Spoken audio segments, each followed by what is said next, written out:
pukul 17 waktu Indonesia Barat. Soal perjuangan ke pusat, apapun yang diminta oleh pemerintah Aceh, Delon sebagai wakil Aceh siap memperjuangkan.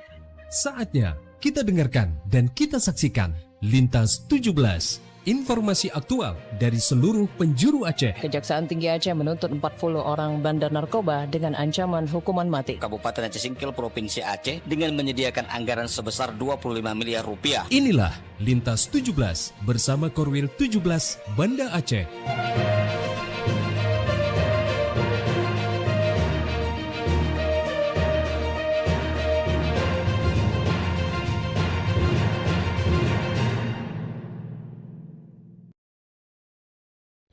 Assalamualaikum warahmatullahi wabarakatuh. Dari Jalan Sultan Iskandar Muda nomor 13 Banda Aceh, saya Arso bersama presenter dari RRI Sekorwil Nusantara 17 Banda Aceh, Loksmawe, Melabuh, Takengon, Sabang dan Singkil mengantarkan Lintas 17. Siaran berita berjaringan menyajikan informasi aktual yang terjadi di berbagai penjuru Aceh. Edisi hari ini Minggu 10 Mei 2026.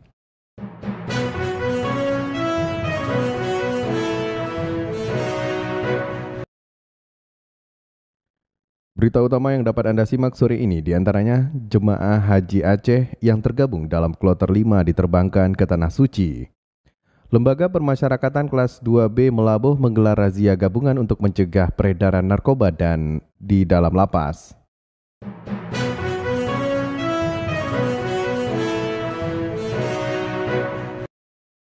Siaran berita berjaringan ini dapat juga Anda akses melalui RRI Digital, serta turut disiarkan Radio Muna FM Subul Salam, Merdu FM Pidijaya, Radio Sapa FM, Suara Bujang Salim Loksmawe, Radio Assalam Uin Araniri Darussalam Banda Aceh, Radio Suara Sabang, Radio Mutiara FM PD, Radio Cempala Kuning Aceh Timur, Radio Suluh Tamiang, serta dirilai RRI Radio Rimbaraya.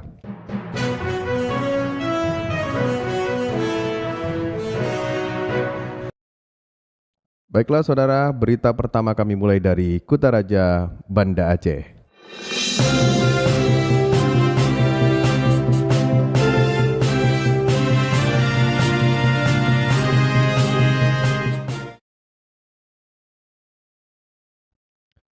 Jemaah calon haji embarkasi Aceh yang tergabung dalam kelompok terbang Kloter 5 diberangkatkan menuju Tanah Suci pada Minggu dini hari dengan jumlah 393 orang termasuk petugas kloter. Cindy Novita menyampaikan laporannya. Pemberangkatan jemaah calon haji Kloter 5 embarkasi Aceh berlangsung melalui Bandara Sultan Iskandar Muda pada Minggu pukul 4 waktu Indonesia Barat menuju Tanah Suci. Total jemaah pada kloter ini berjumlah 393 orang, termasuk 6 petugas kloter yang akan mendampingi jemaah selama menjalankan rangkaian ibadah haji di Tanah Suci.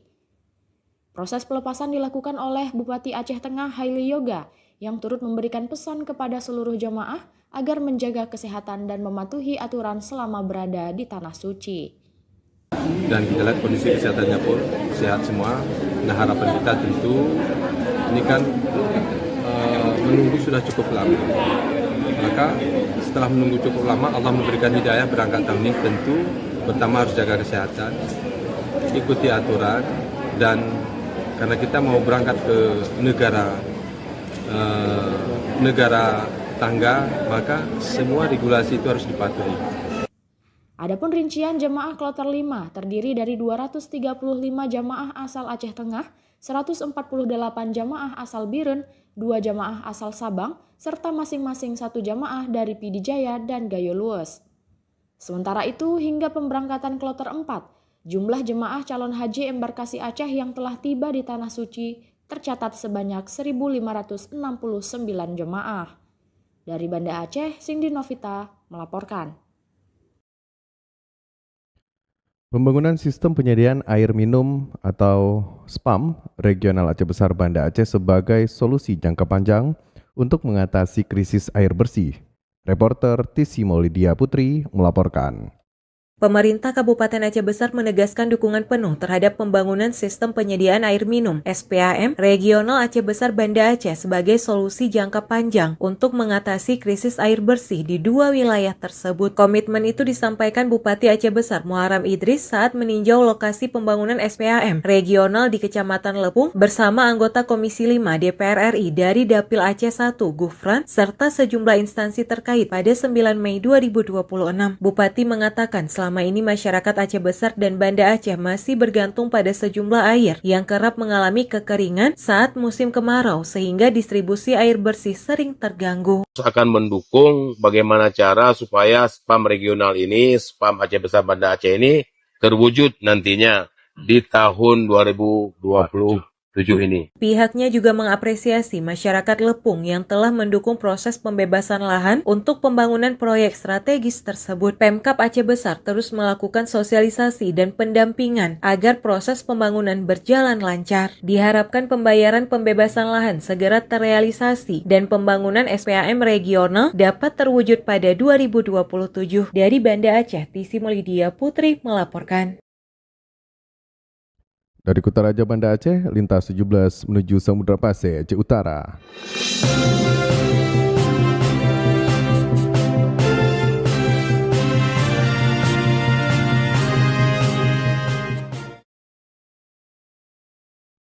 Menghadapi potensi bencana banjir dan kebakaran lahan yang kerap terjadi secara musiman, Radio Antar Penduduk Indonesia atau RAPI wilayah Loksmawe menekankan pentingnya aspek komunikasi dan sosialisasi sebagai fondasi utama mitigasi. Reporter Muhammad Sofyan menurunkan laporannya. Wilayah kota Loksmawe secara topografi memiliki titik yang lebih rendah dari permukaan laut, diperparah dengan kondisi drainase yang belum maksimal. Hal ini menjadikan Loksmawe sebagai daerah langganan genangan air hingga banjir saat musim penghujan tiba. Ketua RAPI wilayah Loksmawe, Subhan, menyatakan bahwa langkah awal yang paling mendesak dalam mitigasi adalah menumbuhkan kesadaran kolektif masyarakat agar memiliki kesiapsiagaan tanpa menimbulkan kepanikan saat bencana melanda. Kami sebagai organisasi relawan, khususnya di bagian komunikasi, yang saya lihat pertama sekali kita harus memberikan kesadaran ke masyarakat bahwa ada potensi bencana yang mungkin terjadi sehingga masyarakat itu punya kesiapsiagaan, dia tidak muncul kepanikan. Maksudnya begini, pemerintah dalam hal ini mungkin dinas yang berkaitan, saya kira lebih kepada sosialisasi karena kan setiap kecamatan ini ada potensi bencana yang berbeda-beda.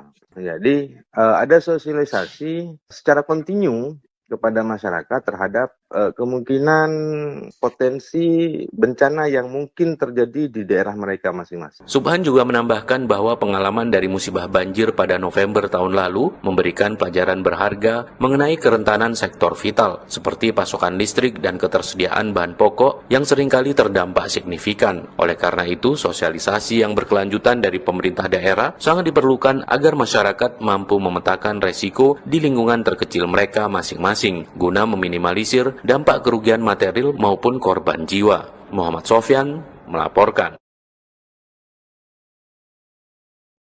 Anak muda dianjurkan untuk rutin melakukan olahraga setiap hari agar tubuh tetap sehat dan bugar. Informasi tersebut disampaikan reporter Albara Maulana. Menjaga kesehatan tubuh tidak cukup hanya dengan pola makan sehat. Aktivitas fisik juga menjadi hal penting yang tidak boleh dilupakan. Seorang anak muda di kota Loksmawe, Muhammad Akbar, mengatakan salah satu cara paling sederhana untuk menjaga kebugaran tubuh adalah dengan berolahraga secara rutin. Cukup luangkan waktu minimal 1 jam setiap hari untuk berolahraga, baik itu dengan bermain sepak bola, jogging, ataupun berlatih gym. Kegiatan ini bukan hanya membuat tubuh terasa lebih segar dan bertenaga, tetapi juga membantu mencegah berbagai penyakit. Dengan berolahraga secara teratur, tubuh akan lebih kuat, tidak mudah lemas, dan daya tahan tubuh pun meningkat. Kita harus jaga kesehatan tubuh, olahraga kita jangan lupa, minimal 1 jam lah sehari untuk olahraga. Itu kan bisa seperti sepak bola, jogging, atau nge-gym. Kan itu juga termasuk untuk kesehatan tubuh kita, biar badan kita jangan terlalu lemas, jangan banyak penyakit lah, itu bisa kita bilang. Jadi kita olahraga supaya badan kita sehat. Muhammad Akbar juga menyarankan kepada anak muda jangan malas untuk bergerak, jadikan olahraga sebagai bagian dari gaya hidup sehat agar tubuh tetap bugar dan jauh dari penyakit. Tubuh yang sehat akan membuat lebih produktif dan bersemangat menjalani aktivitas sehari-hari. Hal itu bisa dimulai 1 jam olahraga untuk hidup yang lebih sehat. Demikian Alvaro Maulana melaporkan. Dari Samudra Pasai Aceh Utara, kita menuju dataran tinggi Tanah Gayo.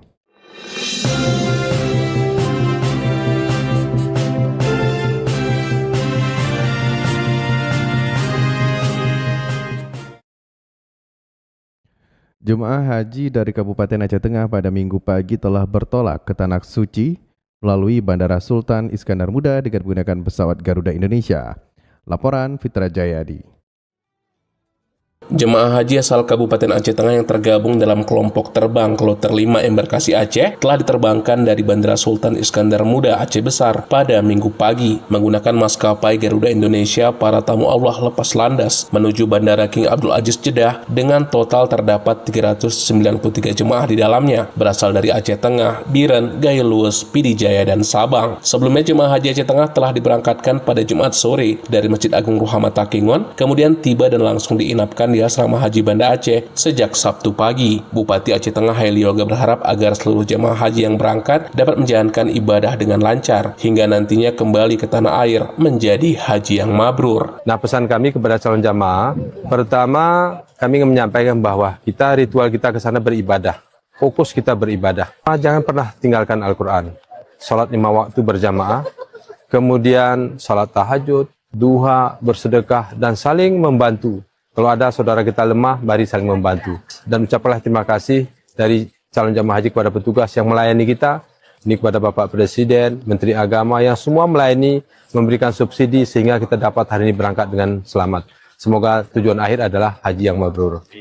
Pada tahun ini Kabupaten Aceh Tengah mendapatkan kuota haji sebanyak 238 orang, akan tetapi hingga diberangkatkan ke Tanah Suci pada Minggu pagi hanya terdapat 236 yang akhirnya berangkat. Adapun jemaah haji tertua tercatat atas nama Darno Miharjo 91 tahun, sedangkan termuda adalah Anissa yang berusia 18 tahun, di mana keduanya berasal dari Kampung Payatunggal, Kecamatan Jagong Jeget. Fitra Jayadi, RRI Takengon melaporkan. Dari dataran tinggi Tanah Gayo, kita menuju Melabuh.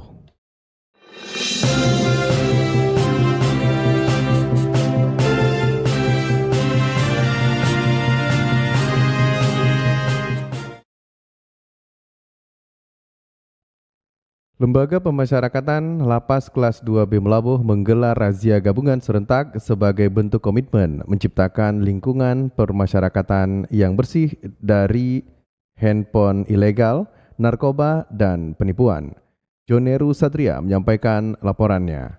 Tegakkan komitmen Zero Halinar, Lapas Melabuh gelar apel ikrar permasyarakatan dan razia gabungan serentak. Menindaklanjut program aksi Kementerian Imigrasi dan Permasyarakatan poin ke-6 serta arahan tegas Menteri Imigrasi dan Pemasyarakatan pada rapat analisis dan evaluasi 5 Mei lalu, Lembaga Pemasyarakatan Kelas 2B Melabuh telah melaksanakan aksi nyata pemberantasan peredaran gelap narkoba dan penipuan di dalam lapas. Kegiatan yang berlangsung ini dilaksanakan serentak di seluruh Indonesia. Rangkaian kegiatan dimulai dengan apel dan ikrar bersama, ikrar permasyarakatan bersih dari handphone ilegal, narkoba, penipuan, halinar, yang kemudian dilanjutkan dengan razia blok hunian serta tes urin menyeluruh bagi petugas dan warga binaan pemasyarakatan.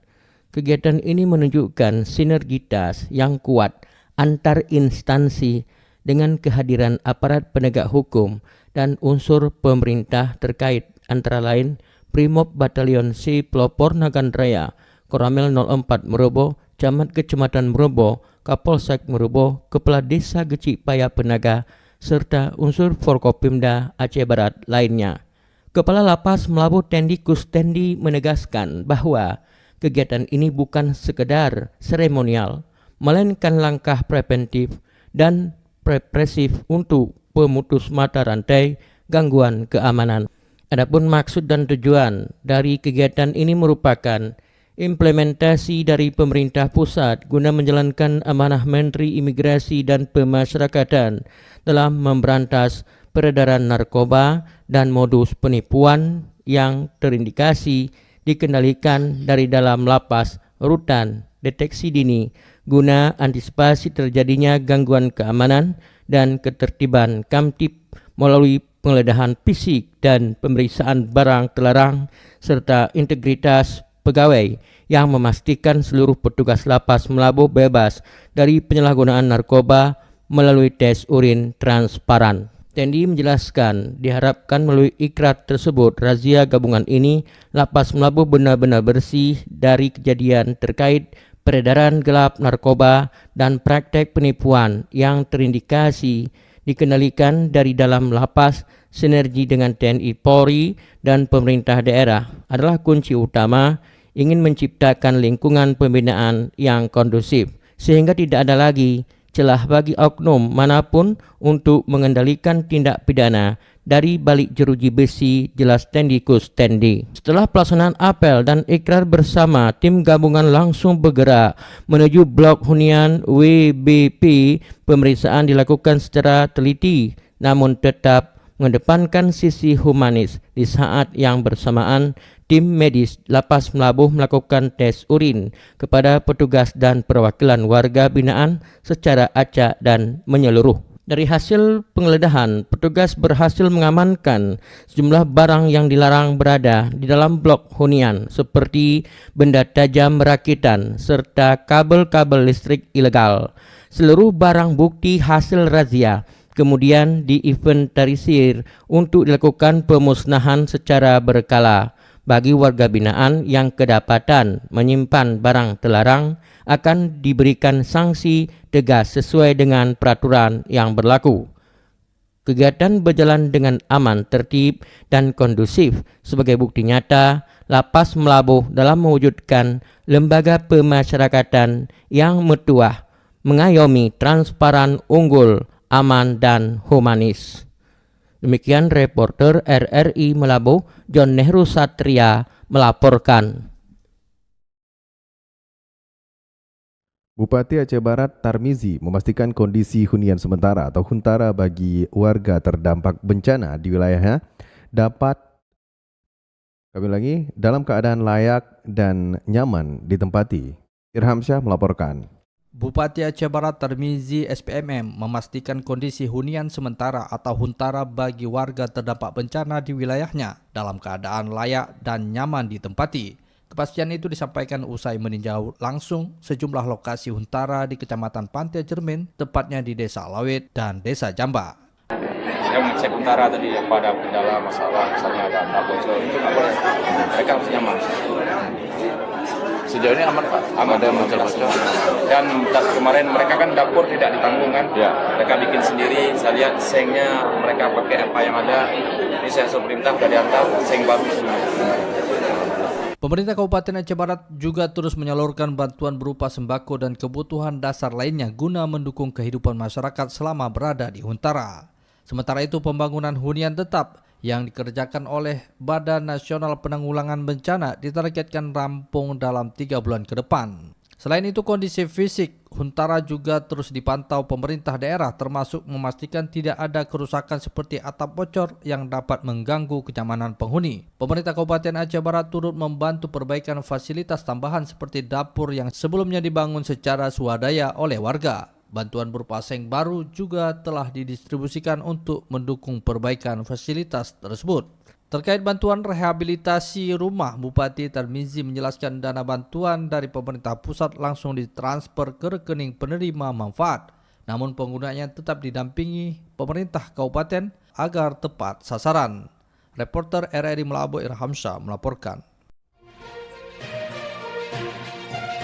Anda sedang mendengarkan Lintas 17 dari Korwil 17 Banda Aceh.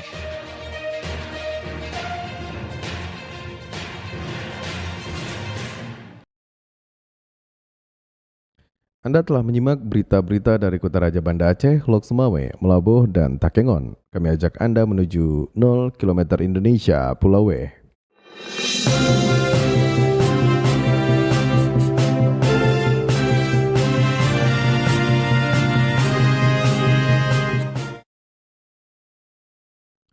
Dinas Pertanian dan Pangan Kota Sabang menyebutkan sekitar 70% sapi kurban yang dipasarkan di Sabang berasal dari Banda Aceh. Pasokan tersebut dilakukan untuk memenuhi kebutuhan masyarakat jelang Megang dan Idul Adha 1447 Hijriah. Selengkapnya dilaporkan Diah Novritaria. Dinas Pertanian dan Pangan Kota Sabang menyebut sekitar 70% kebutuhan sapi untuk Megang dan Kurban Idul Adha 1447 Hijriah masih didatangkan dari luar daerah. Kondisi tersebut terjadi akibat populasi ternak lokal di Sabang yang terus mengalami penurunan. PLT Kepala Bidang Peternakan Dinas Pertanian dan Pangan Kota Sabang Maulida Sari mengatakan persediaan ternak di Sabang saat ini masih mencukupi kebutuhan masyarakat menghadapi Megang dan Idul Adha. Total sapi yang tersedia mencapai 199 ekor untuk kurban dan 105 ekor sapi pemotongan untuk Megang. Sapi jantan siap untuk dipotong sekitar 80 ekor. Terus yang sapi betina yang tidak produktif ada sekitar 23 ekor. Jadi persediaannya itu 105 ekor untuk sapi pemotongan Idul Adha. Untuk kurban persediaannya sapi sebanyak 199 ekor dan kambing 341 ekor. 70% dari luar Kota Sabang. Menurutnya, penurunan populasi ternak lokal dipengaruhi keterbatasan pakan ternak saat musim kemarau. Kondisi tersebut membuat sebagian peternak kesulitan mempertahankan jumlah ternak sehingga pasokan dari luar daerah masih sangat dibutuhkan. Sementara itu, peternak sapi asal Gampung Imeli, Kecamatan Sukajaya, Sabang, Nasir mengaku permintaan sapi kurban tahun ini mengalami peningkatan dibanding sebelumnya. Dirinya menyiapkan 9 ekor sapi jantan dan seluruhnya telah dipesan warga untuk kebutuhan kurban.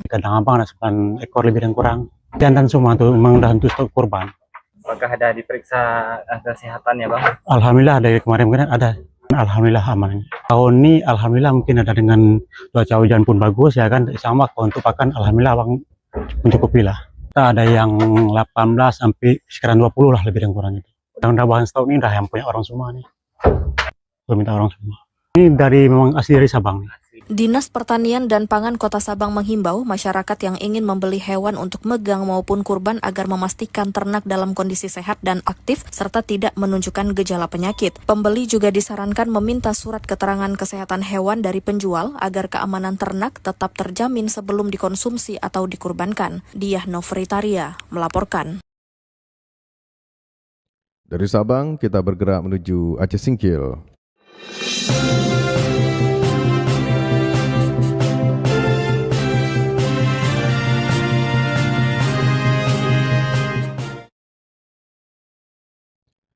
PT Astra Agro Lestari melalui perkebunan Lembah Bakti 1 bersama Palang Merah Indonesia menyumbangkan puluhan kantong darah untuk RSUD di Kabupaten Aceh Singkil.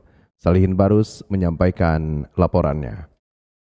Gandeng tim Palang Merah Indonesia, PMI, dan tenaga kesehatan atau nakes dari Rumah Sakit Umum Daerah RSUD Kabupaten Aceh Singkil, PT Astra Agro Lestari melalui perkebunan Lembah Bakti 1 melaksanakan kegiatan aksi donor darah. Aksi kemanusiaan tersebut berlangsung di Klinik Pratama PT Lembah Bakti 1 di Desa Telaga Bakti, Kecamatan Singkil Utara, Aceh Singkil, dengan melibatkan karyawan dan masyarakat di sekitar wilayah Ring 1 sebagai pendonor. Administrator PT PLB 1 M. Asral Iqbal melalui tenaga dokter Poliklinik Kebun Pratama PT Lembah Bakti, Dr. Cut Rena Ulfa mengatakan, pelaksanaan donor darah tersebut selain merupakan sebagai upaya perusahaan untuk memupuk rasa kepedulian karyawan terhadap aksi kemanusiaan, juga kegiatan tersebut merupakan agenda tahunan perusahaan dengan harapan melalui aksi donor darah ini meningkatkan rasa solidaritas seluruh karyawan dan keluarga untuk dapat membantu antara sesama. Sebab tambah Dr. Cut Rena Ulpa melalui kegiatan aksi donor darah kali ini dapat mengumpulkan beberapa kantong darah yang tentunya diserahkan langsung kepada RSUD Aceh Singkil untuk diberikan kepada warga atau pasien yang membutuhkan transfusi darah. Jadi kegiatan donor darah ini kita lakukan, ini adalah agenda rutin dan kita kita juga lakukan secara berkesinambungan setiap tahunnya. Yang pertama untuk menumbuhkan rasa solidaritas yang tinggi di antara pekerja, baik karyawan maupun keluarganya.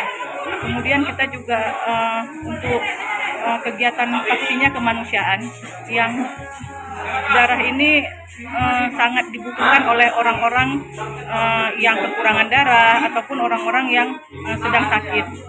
Sehingga dengan adanya kegiatan rutin ini, ketersediaan darah khususnya dari di RSUD ataupun dari PT kita sendiri itu juga akan terus ada.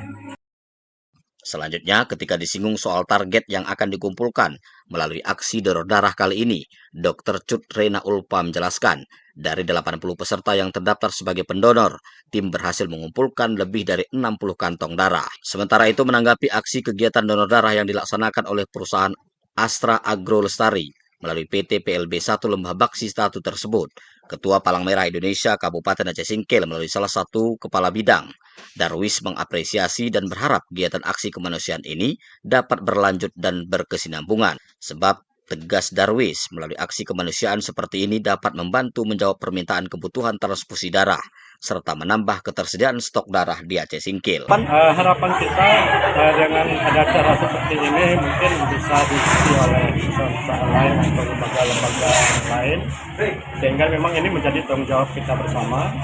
Kami dari PMI mengharapkan seluruh elemen masyarakat bisa ikut berpartisipasi dalam menjaga stok darah yang selalu belakang ini cenderung cukup besar yang dibutuhkan oleh rumah sakit umum.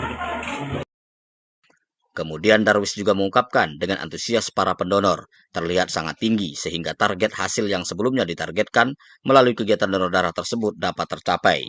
Di samping itu, melalui aksi donor darah yang dilaksanakan perusahaan Astra Agro Lestari kali ini, ia juga mengimbau kepada seluruh perusahaan atau lembaga lainnya di Aceh Singkil agar dapat membuat kegiatan aksi kemanusiaan yang serupa.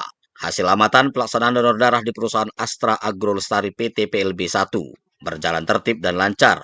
Kemudian seluruh hasil aksi donor darah ini disumbangkan perusahaan kepada RSUD Aceh Singkil. Demikian Salihin Barus melaporkan.